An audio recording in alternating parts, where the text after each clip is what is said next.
Recording.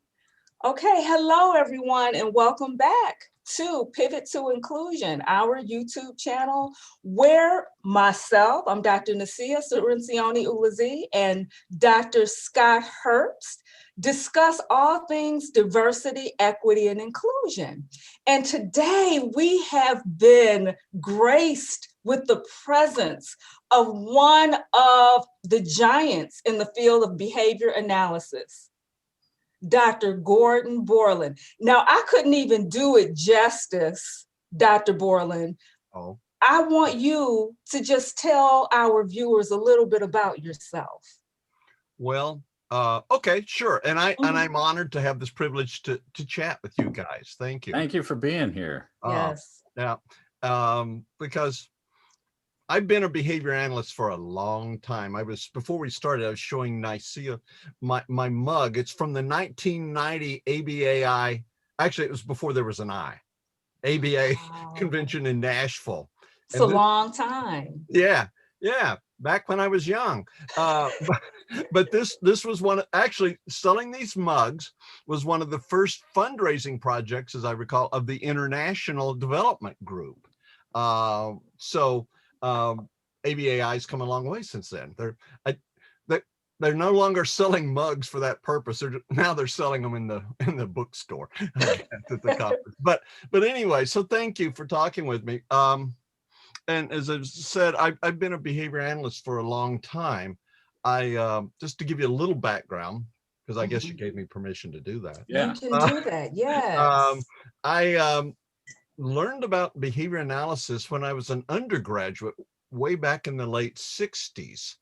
I was a psychology major at and I don't want to give away, anything too mad here, but at a small private Baptist school in the South.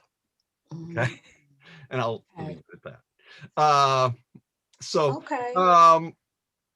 It was a very conservative group of people for the most part. The leadership were on several dimensions.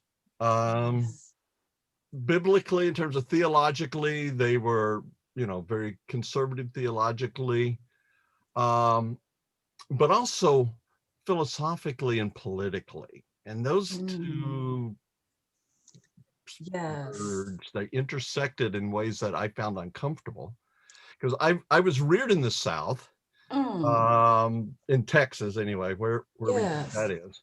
And I, grew up in the 50s. As a child in the 50s, I saw racism and bigotry firsthand. Gordon. Just a quick note, and I can't claim to have anything the depth of experience and relevance of many of my friends and colleagues now. Yes. But I guess it was right before I started to grade school. I remember we were walking through this large department store in downtown Fort Worth, Texas, and I was thirsty. So I just ran to the closest water fountain. Yes. Well, guess what? I wasn't supposed to use that. Oh. Just to be blunt, it said colored. Yes. And I couldn't read that, and I wouldn't have known or cared anyway as a kid. But my daddy, bless his heart, who was a Baptist deacon back then, snatched me up and said, "Do you want people to think you're a," and then I won't use the epithet. Yes. Oh, Gordon. And so I was just like this little kid with his head like a bobblehead, like, oh, I just want to drink. That's right. Yeah. I just want to drink. And then, there was a little, if you will, in the technical sense, discrimination training going on, or stimulus control being established. And think, sure, there we go. Something. Gordon, it was over the bathrooms. It was let me at the restaurant and I'm going, I get that. I don't know. And just to skip ahead, thank God my dad made great growth. Yes. And he would be chagrined, he's in his grave now, to even hear that story. So that Baptist school that I went had merged those themes together into their practice and into their beliefs. I'm curious, was it yes. explicit? I'm sorry. Was it explicit? Like, Oh, out in the open about it, or were good question, Scott. And frankly, I think it was a hybrid. Yeah. Okay, some of it was explicit, some of it was very implicit, but couched in these theological context and I'm just going to say excuses and rationalizations. sure? There we go. There we go. Gordon, let me say this, because when I hear you speak, I'm reflecting on the stories that I heard from my grandmother, God rest her soul. She passed away last January. Yeah. And my parents. Now I was born here in Illinois, but my roots hail from the deep South. Yeah. My So- parents are from Hollandale, Mississippi, and Suggsville, Alabama. So not only was that the deep South, that was the deep rural South. Oh. So my childhood is rooted in the history of these stories of white and Black. Last June, I took over Scott's, his Facebook, and I interviewed my mother. And she cool. spoke poignantly about growing up down South. And the day she learned, because she was hot. She was hot one day. She was out with her grandmother and they were walking and she was hot. We didn't have air conditioning. No, down South, you use your fan. That's why I have this with me, my fan. I was raised to use that. She was outside with her grandmama and they were walking, and she got away from my grandmother and she saw a water fountain and she headed for that water fountain. And my grandmother snatched her up and she said, girl, don't you ever do that. Because in the South, the segregated South, when you do that, when you break that rule, that could cost you as a Black person your life. Yeah. Life. I get that. I lived the other side of that coin. Yes. And it was not nearly so terrible a side as what you're talking about. But it was bad enough. It was bad enough. It was too bad. And so so that influences my behavior. I try to look back to those things with a behavior analytic lens and say, what are the antecedents of our current behavior? I mean, we ask that all the time. And sometimes they're immediate. And sometimes there's what I ate last night and gave me heartburn. And then there's, our history, clearly is behavior analysis. We know history is important. We do not operate in a behavioral vacuum in terms of history. And some of those setting events, if you will, go way back. Way back. And those contextual factors that I know Scott is probably much more fluent in talking about than I am, but they have profound and lingering effects on our behavior. Oh yes. So and I'll come back to my story about college in a minute, but I'm it is a continuing thing to try to look at my own behavior and say, oh, I want to be careful. And Nasiah knows I've asked her for guidance about some things, because I am an old white guy who has too much education in some people's point of view. And even though my family was lower middle class socioeconomically, I still come with white male privilege. And I've got to have other people help me just make the appropriate discriminations or determinations of my own behavior.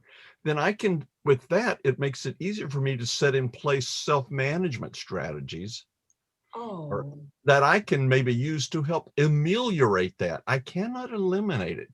It is my history, but I can try to ameliorate, to minimize, to reduce the impact on that, on my behavior. So there I was in the late 60s at this Baptist school. And so you've got a flavor. And of course, all things, behaviorism. I remember the department chair, the chair of psychology, because, another brief digression. I was going to go there to be a preacher. Really? Really? Yeah. You were going to be a preacher? Yeah. Oh my goodness. I did not know that. Okay. So that's probably going to scare off a lot of people. Like, oh my God, this guy is a freak. But I decided, given their brand of practice and theology, I could not do that. Yes. And this was at a time, you may have heard of the Vietnam War. Oh, yes. This was not a time to drop out of school. Yes. Right. So at that point, I got to tell you, still got the draft card, a ministerial deferment. Did you? Yeah, as a student, a theological student, you would get that. And it wasn't a scam for me. Yes. And so I realized I can't embrace what these people are teaching. There's just some courses that I would have to take. I will not take. Gordon, tell us about them. So I basically had to write my draft board back in Texas and say, I'm not doing this. And so that put me 1A. What? Wow. Gordon, I'm just curious, what were some of those courses? Oh, one of the prime ones was basically, for like in theology, ecclesiology, which means the church. Gotcha. Okay? How you run the church. And it was all about, they were teaching the students there how to run their churches, how to run the church, how the church should be organized, the authority and power structures within it, and keeping it right. And I knew what they were talking about. And some of that. Keeping it right? Right. Yeah, you can. That's okay, not right. Yeah. Correct. But also, it's kind of a cheap pun, like politically on the right, because that was also the case. Okay, got it. Yeah. Okay. This was okay. A little more context. This was 1968 was when George Wallace ran for president. Mm-hmm. Okay. Mm-hmm. If you were not a George Wallace supporter there, you were obviously a blatant liberal. Okay. Even if you leaned toward Nixon, well, I was a blatant liberal. And I can't, in good conscience, I can't do that, even if it means I give up my deferment. Well, I finally finished. They didn't kick me out. And so, but I went into, so I switched my major to psychology. Okay. See, this is coming together eventually. Mm-hmm. And so, the psychology department there, and as I started to say, I remember the chair of the department railing against behaviorism, godless behaviorism. Sorry, that was maybe a little too caricaturized, but that was how I was seen. Mm-hmm. Okay? And so consequently, well, the good news for me was that there was a young faculty member there who had gotten his undergraduate degree, then gone back and done graduate at least his master's at the University of Wisconsin, one of those secular schools, and had come into contact with behavior analysis and the data. And this was in like 68. I mean, the field, this was before Java had even started published. Yeah. Okay. But there was some excellent work that was emerging there. The early work with Ion and Azra and Jack Michael, that really early stuff. And the early work with Wolf, Risley and Mies and with the kids with autism. Well, I took a class with this guy and it was like this epiphany, like, wow. My goodness. It's objective, which was something I wanted because I've always been kind of analytically bent. And so it looked at data instead of received opinion. Yes. Okay? Instead of the appeals to personal authority, which was what was going on in that socio-political context. Okay? Yeah. And so this guy, and I don't know how he kept from getting fired, but he did. And so it's like, wow. And at that point, I also was philosophically embraced a version of determinism. Mm-hmm. And so I said, well, this is great. And it helped me understand the really bizarre and annoying behavior of one of my dorm mates also, which was very helpful. Like, what is this guy up to? Anyway, so as of about 68, falls 69, then I considered myself a behavior analyst, though I didn't know much about it. And then I went on and finished up, graduated in 70. As I said, despite all the other stuff that was going on, and there was Vietnam War going on. I was 1A. And so, and there were some of Kent State murders happened. The murders of the students at Kent State University. And so there was national protest. And in chapel, yes, we had to go to chapel. The president of the universities knew that day, a national day of protest was coming up. And he said, quote, "We don't protest for anybody but Jesus here." So that meant don't be engaging in, like wearing, at least people were going to all wear black armbands. Yes. And clearly that would get you ejected. And there I was in my last semester, my senior year, planning to go to grad school. This is not good. So I actually, what I did is I wore black pants and a black turtleneck. But meanwhile, there were people, faculty, so handing out these little American flags, like waving them, and like I'm thinking, I didn't realize that Jesus and the United States flag were one and the same cause. So anyway, so I went to graduate school, got master's, PhD, did a lot of work in EAB as well as applied work. Started working in the real world, and then ended up having the opportunity to do a postdoctoral fellowship at what was in the John F. Kennedy Institute, now Kennedy Krieger, or Krieger Kennedy, I can't forget them. Anyway, and then had to get a real job. So, but all through there, that's from that turning point, that pivot back in the late 60s. My professional work and so on has been within that behavior analytic framework. Now, here's sadly the case is that in the 70s up until I left graduate school in 75, all the grad students there in our department were Anglo. Wow. I went to the University of Texas at Arlington.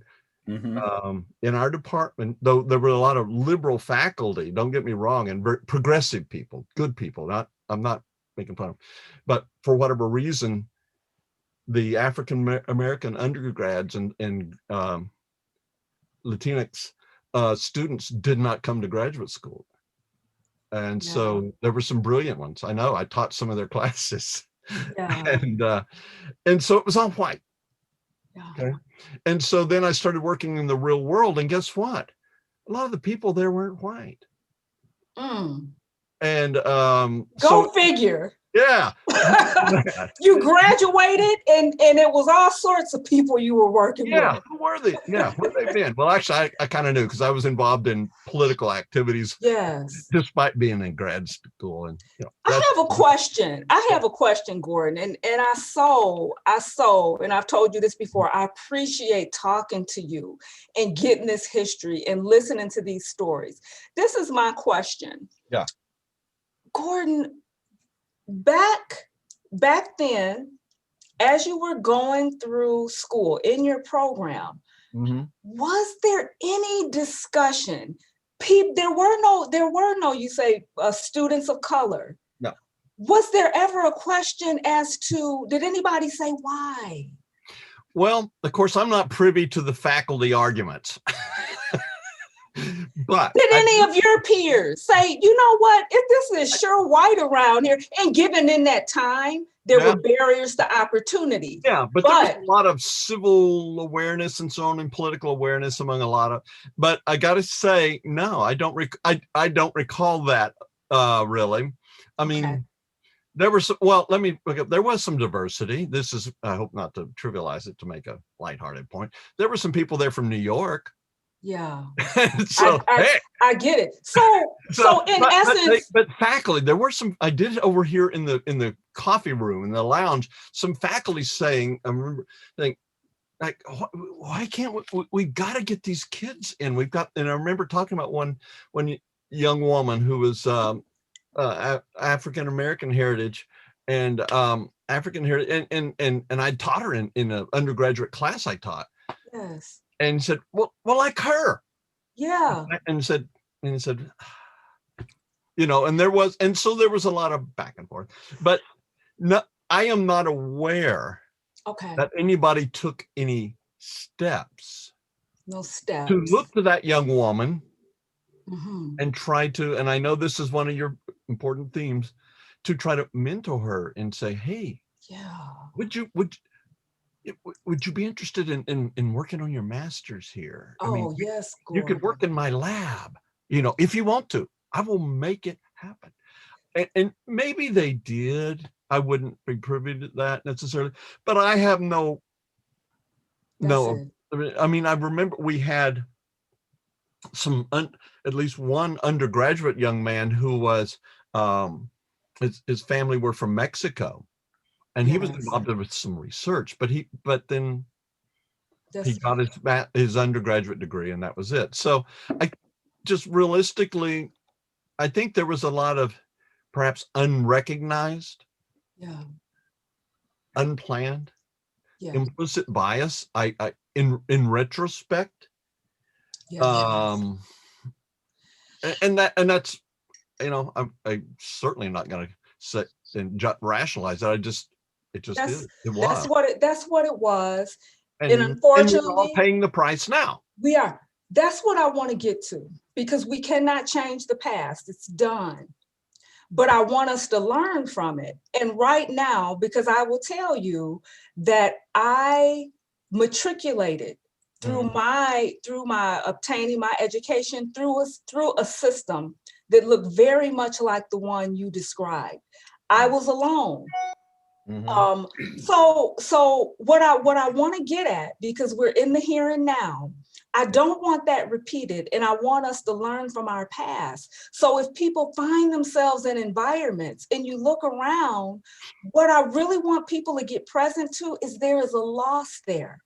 Yeah. And that at a systems level, people should begin to say, what can we do to fix it? And not so much, you know, fix it from outside, but how can we reflect on what it is we, as in I, what do I need to do to make changes? So diversity becomes a norm, because what you're describing and what I went through when I was getting my education, it was very normal for things to be all white. Yeah. And it impacted me, Gordon, because I didn't have a mentor. I can't put myself in that place because I did have a mentor.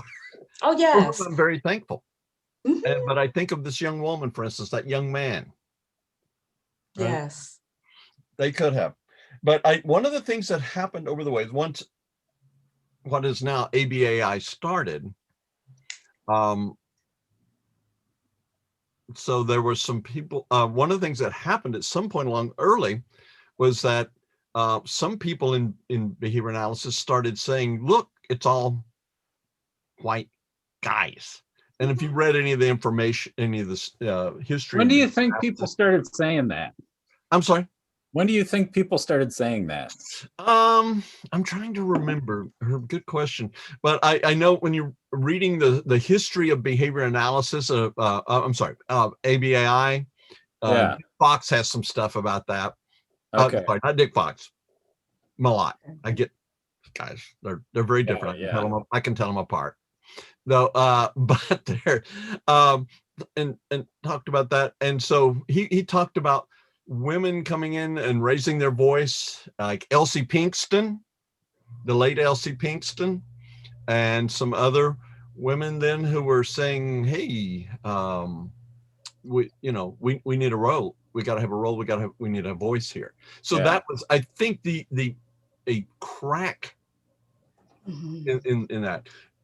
Richard Malott also, and I don't know the details of all this, but it was my understanding that he was really hoped or emitted some behavior, at least, to try to diversify some of his grad students. Mhm. And I remember there, one of the first that I knew of that was not white was a young fella. I think he maybe got his master's there at Western Michigan and then went elsewhere for his PhD and doing well in the field. So, okay, so I'm trying to narrow down, Scott, kind of where was this? Sure. Yeah. So certainly it was after the beginning of MABA, the Midwestern Association for Behavior Analysis, which was the predecessor to Which ABA. became maybe, yeah. Yeah. So that started in 74, 75. Okay. So some of these discussions were after it had been formalized. Some were starting to meet in Chicago. Mhm. So it would have been some of those, with some of the women saying, hey, wait a minute here. Would have been in the probably later mid 70s. Okay. Yeah. And then maybe about that time or a little after is when I became aware of some of Richard Malot's efforts in terms of graduate student recruitment, getting them in the pipeline, if you will. I know that's not a good analogy, but you got to get people engaged in there. So, yeah. so obviously it's been a slow, in my perspective, a slow uphill climb. Yes. Since then, you got to, yeah. you start small. I mean, you look how long ago that's been, Lord, that's 50 years ago, almost 40 years. Yeah. Well, and what you're describing is I was in grad school for a long time, from like 2000 to 2009.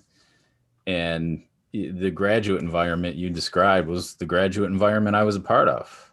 Yes. Right. Now we had a little more diversity because we had some international students, but like as far as African American students or people of color who were like, from the United States, there was no one in the 10 years that I was there, 8, 9 years. Yeah. Well, that saddens me. I'm sad. On the other hand, I'm not surprised. Yeah. But and I think it was a very splintered effort, Scott. Whatever was going on, it was not widespread or, as you said, Nasiah, systemic or systematic for the most part. And that's unfortunate. It's unfortunate for the public at large, globally, because behavior analysis looks like a bunch of old white guys, or in some cases, some old white women. And that doesn't set the occasion. I understand. Just pretend that you're a behavior analyst for a minute. It doesn't set the occasion for people to say, "Yeah, I want in on that." Right.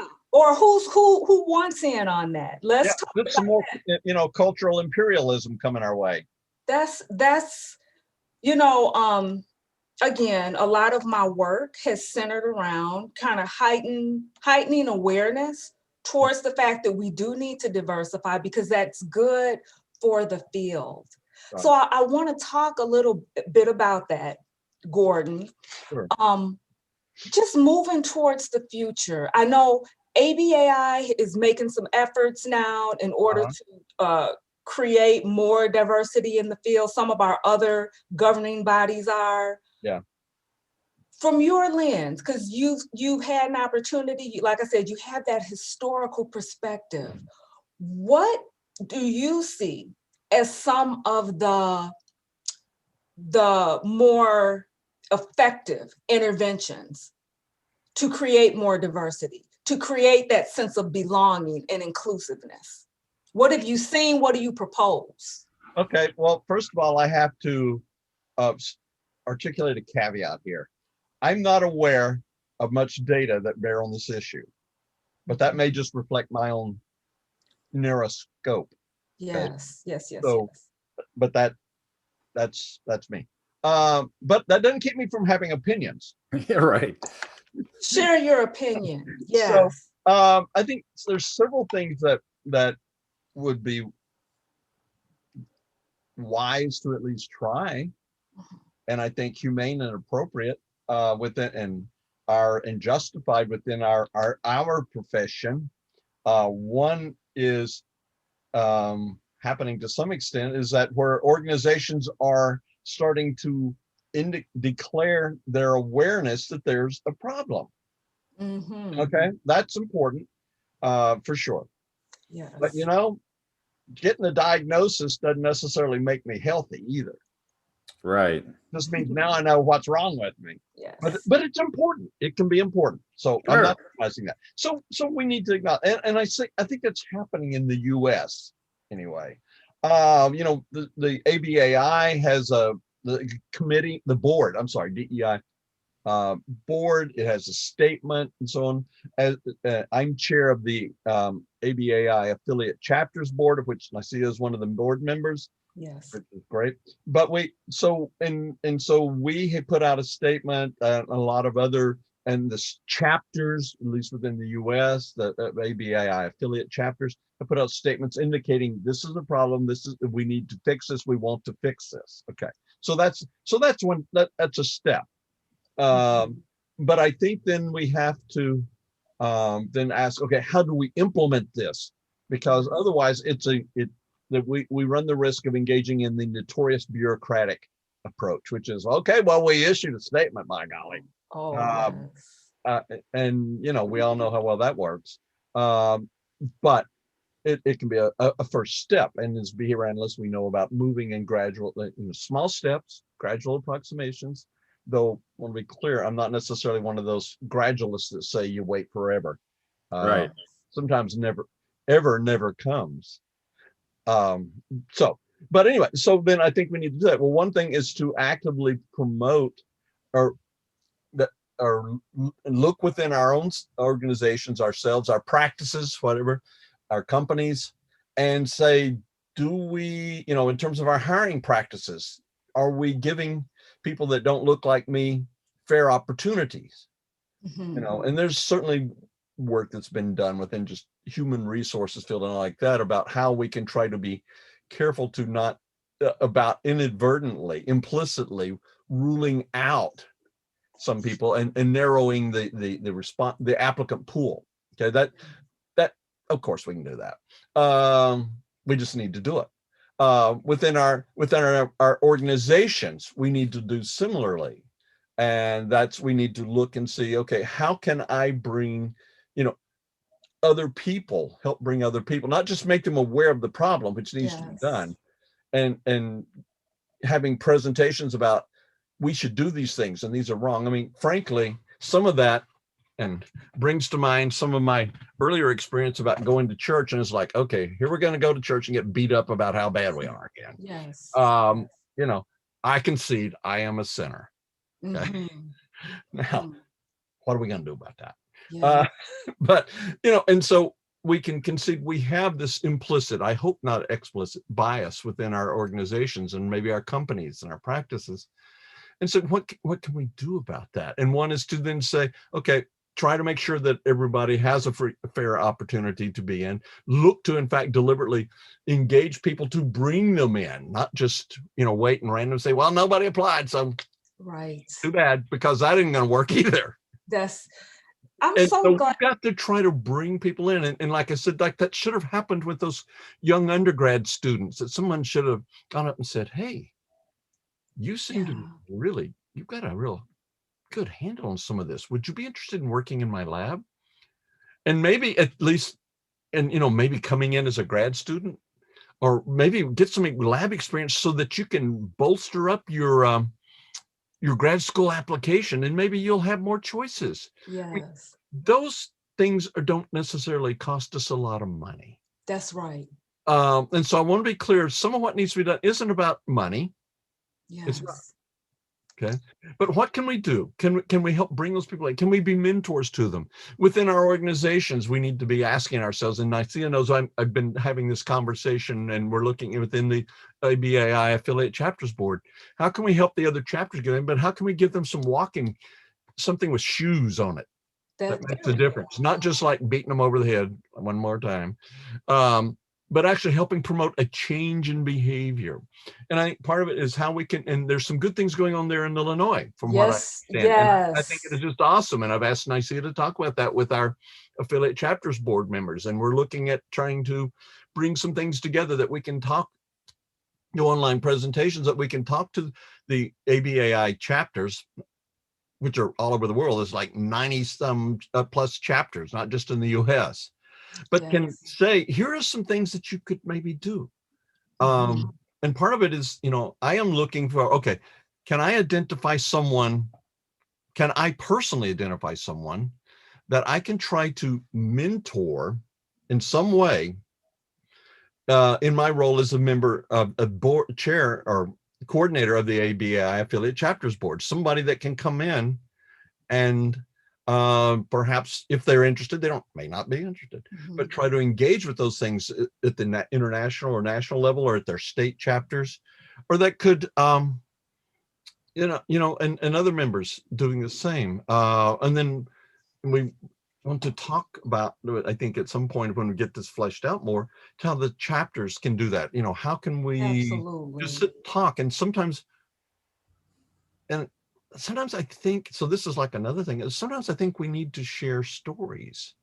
And I'm Yes, not, we do. and I want to be clear, I'm not a person of a postmodern philosophical perspective, but they're right. The narrative is important. It is The meta important. narrative is important.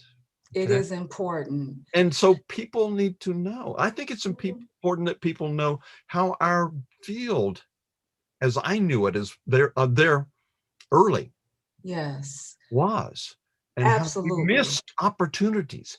Let us not repeat the errors of the past.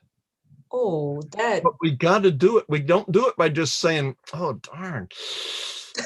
There we We've got go. to emit behavior besides regret. There, I hear you. And we're going to end here shortly. This has been such a rich conversation, informative.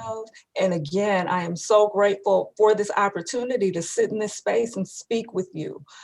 One of the things that I most appreciate about you, Gordon, is the conversation we had a few weeks ago when you said, well, Nasiah, I'm just an old white guy, and you know what? I might say something that's offensive. You just might need to hit me upside the head.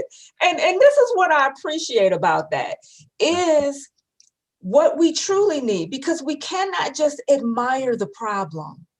One of the things that I appreciate about you in saying that is that you're assuming part of the burden that racism has created for all of us, not just me. It's created a burden for all of us, and it's a shared responsibility, and not just putting it off on people of color. Here we are, people of color. You want to come be with us? Come over here. No, that's not enough. But actively engaging in the systems that we're a part of, in the structures that we're a part of, to, like you said, change behavior, to set the occasion for what? Inclusivity, equity, diversity. Yep. So again, deep bow. Thank you. I hope this won't be the last time you come and share with us. I'm willing to chat. I have no problem emitting spoken verbal behavior. I know. That's why we have good conversations. I have great conversations with Dr. Gordon Bourland. So we are going to close. It has been phenomenal. And for those who don't know, our company, Pivot to Inclusion, this is what we do. We assist organizations in meeting their goals for diversity, equity, and inclusion. And we do it in a way that leaves organizations and leaders empowered. It's not performative. It's not tokenism. You will take a deep look at what it is you need to do, and we give you the tools to do that and change. So thank you, everyone. Scott, did you have something to say? I just want to say thank you. Thank you for coming. A couple things, really. I mean, just one, thanks for being a guest, but thanks for being so open. And I think really just in this conversation, you really modeled some behaviors that and I'm talking on behalf of white people here, really need to take note of and emulate, like the self-reflection, I don't think you said it, but you demonstrated, and I would say that I have something to learn, right? And I think that's really important. if we're going to make a difference in systemic racism, and I think deliver on the world that we're all really committed to, that it's going to take that kind of reflection. So thanks for doing the reflecting. You're welcome. Mhm. Thank you for Yeah. setting the occasion for me to do so. Absolutely. You are welcome. Okay. Thank you. So Thank thank you. you. Thank you. It was an honor to chat. Awesome. Thanks, Gordon. Thanks, Nasiah. All right. Have a good day, folks. Bye-bye.